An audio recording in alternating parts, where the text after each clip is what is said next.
Hi everyone, and welcome to another Getting Started with Canvas screencast. This time I'm going to review Canvas's discussion tool. The discussion tool allows instructors and students to create and contribute to discussion forums. One of the most tried and true student-to-student engagement tools in Canvas is the discussion tool.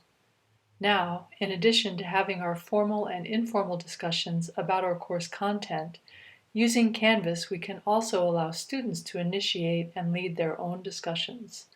As I've noted before, Canvas is a very social learning management system, and it's built in a way that gives students more opportunities for engagement. This can clearly be seen in the design of the discussion tool. Let's take a look at Canvas's discussion tool. When I open discussions, the first thing I see is the discussions index page.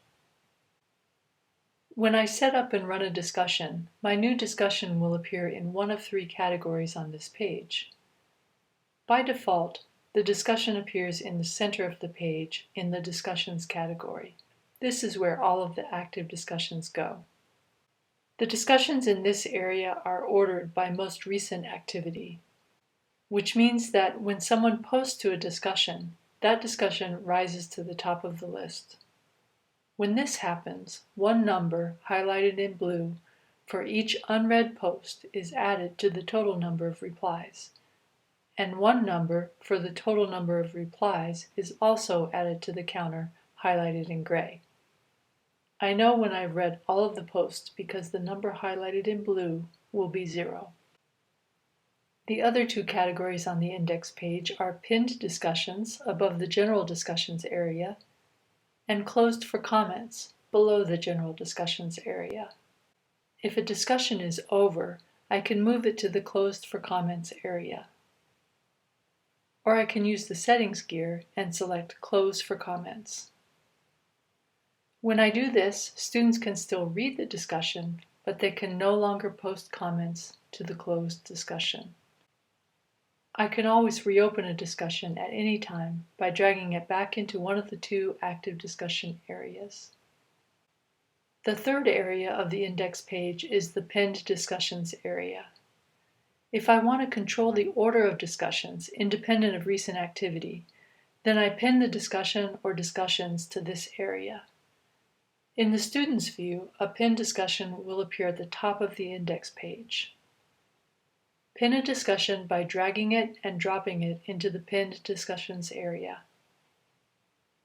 or by selecting Pin Discussion in the settings gear. If I pin more than one discussion, I can order those discussions by dragging and dropping them into the order I choose. Now I'll create a new discussion. To create a discussion, I click Plus Discussion.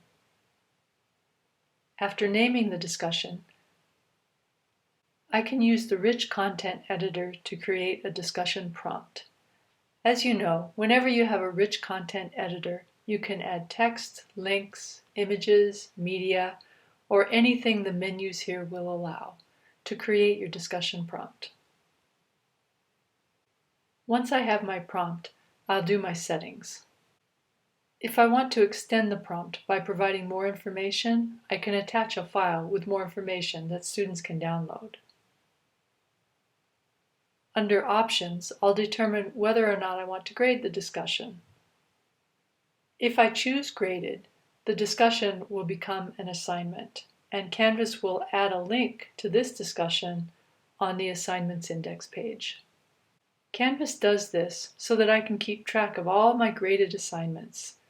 This is particularly important if I want to weight my assignments, and one of my primary grading groups is graded discussions. When I make the discussion graded, I want to remember that it will not actually show up in the gradebook until I publish it. To finish up with the settings, I decide if I want a focused or a threaded discussion. In a threaded discussion, I'm asking students to respond to my prompt and to respond to other students' replies to my prompt. This allows students to engage with the prompt and also to engage with each other. A threaded discussion promotes student-to-student engagement, and it's also good for more complex topics. topics that you expect students to explore in greater depth. I have to be sure that I'm using open-ended prompts for a threaded discussion. So if I want this design, then I select Allow Threaded Replies. One of the new social features that I may want to use in my discussion is the liking feature. Students can now give each other a thumbs up. If I make my discussion a graded discussion, then I'll also want to set all of the other assignment settings, including the value of the assignment and the assignment due dates. If I have multiple sections of the same course and I want to create different discussions for each section or different discussion due dates for each section, then I can use the differentiated assignments feature built into the assigned settings. Remember that setting up differentiated assignments for different sections of your course is not the same as setting up groups and having small group discussions. If I have multiple sections of the same course, then creating small groups for each section can be really challenging, and if I'm not careful, I can get unexpected results. If I want to pursue this design, I may want to seek additional support from my college's Canvas coordinator or from the good folks at AC&S. If I have only one section, setting up groups is a simple process, and if I do it, then I can create small group discussions. I want to keep in mind that I can allow students to create their own discussions in two significant ways. I can allow them to create and lead their own discussions for the entire class on the full class discussions index page. If I want to do this, I go to Settings, and at the bottom of the Course Details page, under More Options, I can select Let Students Create Discussion Topics. When I do this, then students can create a non-graded discussion in exactly the same way that I create discussions from the main discussion index page.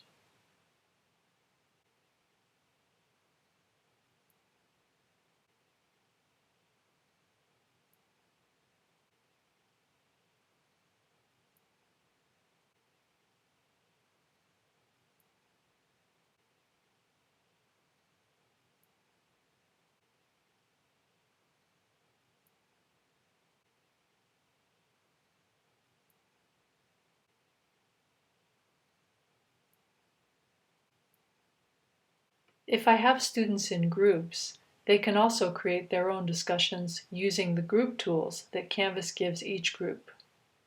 Each group gets their own Canvas course site, and these sites include many tools that facilitate student collaboration and group work, and one of the tools is their own discussion tool. For more information about groups in Canvas, see the full set of guides about groups in Canvas's Help Center. For more information about Canvas's discussions, see the set of discussion guides in Canvas's Help Center.